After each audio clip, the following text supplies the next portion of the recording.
waiting for my son to have his high-paying job and pay the bills so she could cook for him. His mama can cook for him. I could cook for my boy. And you know what? By the time I'm done raising him, he could cook for himself, sis. So how about you get up and you go to work as well? You have to be befitting of the role of the head, because it explains what Christ expects for you as the head, and it explains what kind of person you will be, that you deserve, the love and respect from your wife and your family. I'm not waking up early to tend to the farms if you're gonna go day and text Shiko on the side. Okay, I'm just saying, show up right, and then you'll get the Proverbs right.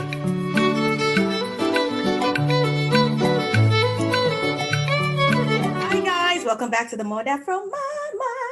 As usual, make sure you're subscribed. Make sure you're following our IG, our Facebook, everything. We're everywhere. Okay, keep this COVID at bay with some entertainment from us. All right, so I want to talk about this clip that's going around on social media. I believe it's a housewife named Ebony, and she is talking about how her man should provide for her because she's a full woman cooking and cleaning the house, and therefore money should only come from her husband. What do you think about that? I think what she was trying to say was, if there's a man out there who values, a hot meal when they come back from work, they don't care about what am I going to wear tomorrow. They don't care about, have the children eaten, have they done their homework? Then I am a woman for you. Mm-hmm. Okay? Because we all have our types. Yeah. And even for the men, there are men who don't care much about those things. Mm-hmm. And in exchange of that, though, do not expect me to pay for the mortgage, okay? There are things that you do not expect me to do. Now I see you, reacting in a different type of. I mean, sis came through as type shady. It just sounded to me like she's waiting for my son to have his high-paying job and pay the bills so she could cook for him. His mama can cook for him. I could cook for my boy. And you know what? By the time I'm done raising him, he could cook for himself, sis. So how about you get up and you go to work as well? Okay, this is my thing. I don't believe in I'm gonna sit at home so my man can bring money. I believe realistically, let's look at where we live. Let's look at the costs, right? If one of us staying home is cheaper than taking the baby to daycare, okay, let the person who would have made less stay home and take care of the baby, right? If I make more than my husband does, then I should foot most of the bills. Now, that don't mean he's gonna sit here and not chip in on nothing, because she said she wouldn't even pay. What? Somebody asked her, not even 40%? She said, no, 0. Yes. I kind of have a problem with that. For the mortgage. But we live in the house. I would rather you say you chip in for the mortgage, but no other bill. I'm not going to put money for the car. I'm not going to put. But I mean, the mortgage is where we live with our children. And then what's going to happen when you guys, God forbid, decide to go your separate ways? It brings me back to that video we did about the Campbell lady. I forget her name right now. But when we're talking about Tisha Campbell, about her husband leaving and she only had $7 in a bank account. I mean. And she left the house to the guy. Right. So maybe he paid the mortgage. Maybe that's why sis couldn't have any claims and she knew it was going to be a problem in court. Because if the money from the mortgage is coming out of my bank account every month, best believe if we break up, I'm getting the house. I think there's a traditional way of thinking that, my husband is the head of the family. So then he's expected to take the bigger role financially. Right. But what if your husband doesn't make as much money? I have coworkers, actually a male coworker who was talking to us the other day, and he said his wife makes triple what he makes. So would it be realistic for her to say, well, you're the head of the house now, take care of this? And being the head of the household for me is also a matter of respect. It's not necessarily who pays the most bills.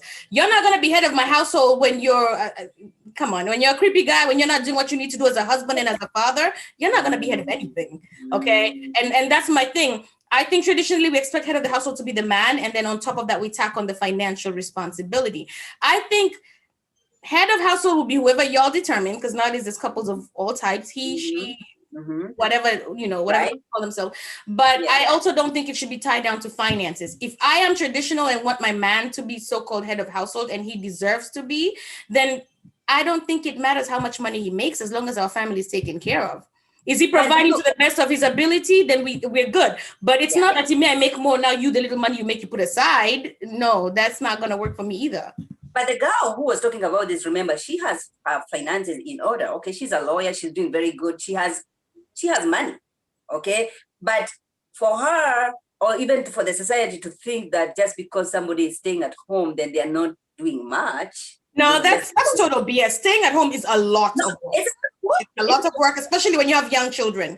It's a lot of work. But just to go back to what you said, this is my problem with people in the public eye who do things like those. Now, there's clips surrounding her, right? Just talking about that.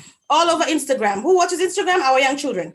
Okay, so in their heads now, you've got little 16, 17-year-olds thinking in their heads, well, as long as I get a man who can take care of the bills. She's forgotten to tell them that she has a degree in law, that she can practice law, that if the man walks, she's okay. Okay, and then you have little girls going and giving people those ultimatums. That's right. And to those little girls who are watching, I also want to send them to Beyonce and Jay-Z. It's good to have 2 billionaires than 1 billionaire. Okay, so that when the man cheats, you just drop an album and you make a million. But no, I understand what she's saying in terms of it's equal work. If I get up and go to work every morning and you stay home, you should be doing as much work as me, because the house should be clean. Some of y'all don't do shit, but the house should be clean. The laundry should be done. There should be food on the table. And I'm okay with us doing those roles. But it's not because you're a man and you're a woman, so now you go and you come in. No, that's BS to me. Roles have changed over time. Personally, my husband works from home, so by default, he ends up being the biggest caretaker of my child. So, I mean, at the end of the day, when I come home, I got to look at that. He's been home. He's had to run around. You can barely do work. The baby's here, there, everywhere. You know, what is fair in terms of our roles? So, and you can never pay him enough for what he does. You can never pay him enough. Yeah. Nobody else out there who can take care of your children way better than what the two of you are doing. Okay. Sure. So if you have that option, you know, go for it. Go for it. Yeah. So if it was your husband who was saying what Ebony said, and you worked, and his role was he's not paying mortgage because you make more money, so you'd be comfortable as long as he was staying home and taking care of the kids? You would take all the bills if you're working?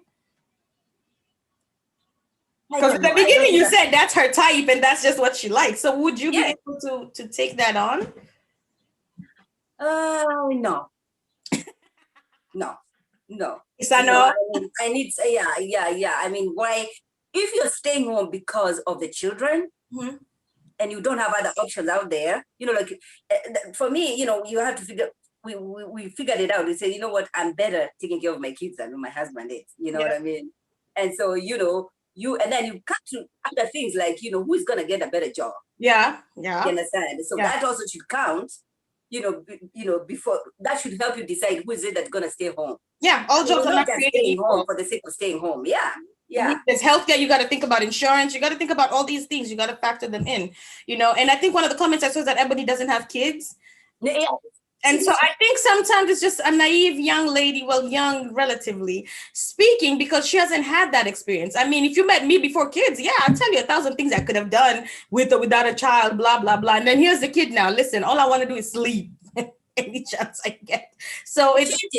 It's one thing to say that, it's another thing to practice what you're saying. You know, when you have to get up in the middle of the night, you know, and breastfeeding, changing diaper, and all, the perspective changes. Everything changes, and the priorities changes too. Yep. You know, what do we say to these people who I call them my diehard Christians, who as soon as they hear this, they always quote the Bible, and the man shall be the head and the woman shall follow, and all this crap that really annoys me, because I am a Christian and I'm okay with following the Bible, but I also don't like people who just interject the one sentence that they think makes sense to them and then they run with it. The Bible says also you have to be equally yoked. Okay. Yes, honey. Yes, it really does. It really does. When I'm just Biblia, jamani, tafuteni, mjue what's going on. Don't just take that one quote and run with it. Okay, you have to be befitting of the role of the head, because it explains what Christ expects for you as the head, and it explains what kind of person you will be, that you deserve, you know, the love and respect from your wife and your family as the head of the household. So, but you also have to talk about that wife we keep talking about in the Bible, who was respected by the society. You know, she's taking care of her farm. She's Proverbs wife. There you go. So, but listen, I'm not waking up early to tend to the farms if you're gonna go there and text Shiko on the side. Okay, I'm just saying, show up right, and then you'll get the Proverbs wife. That's what I'm saying. Yes. Oh so, yeah. If we have people watching that are right now at a crossroads in terms of family and who's the head and who's not, what advice would you give them? It shouldn't be an argument of who is gonna be the head of the family. You know, it comes naturally. You know, it does. It's nothing to talk about. It's nothing to argue about. Come on now. You know, if you're arguing about those things, you know, just file for a divorce or just, you know. Problem. Yeah, it's a problem. And I would say to my people watching, especially if you're raised in our generation or you're raised as an immigrant in other countries that follow this a lot, don't listen to people, because your home is your home. What functions in Sarah's home doesn't necessarily function in mine. We don't always have to have the same home that looks the same way. You do your family, get yourselves in order, get yourselves right with whoever you worship. And listen, life is gonna come at you, so you need a strong foundation to hit it back. Okay. And like I said before, don't you dare forget to subscribe to the More Afro Mamas. We'll see you next time on our next video. Bye. Bye-bye.